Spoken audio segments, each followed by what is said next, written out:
Okay, so first we need to enter the system by press 1, 3 together. Holder. Look at the LED light.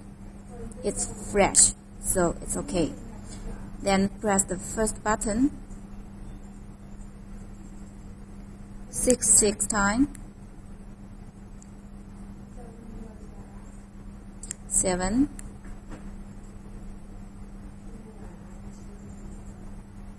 8.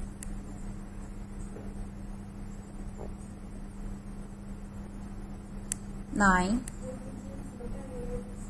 1 time long,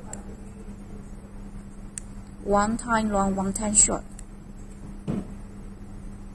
1 long, 2 short. 1, 2, 3, 4, 5. So the 5 is what we needed. Then press 2 and 4 together. Hold. Okay, it's flash. It's confirmed. Then we learn from the receiver.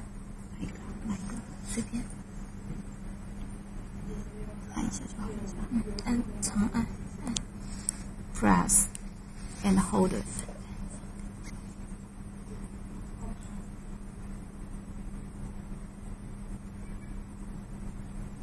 Okay, it's flash, so it's learned successfully. Then we can control. Okay.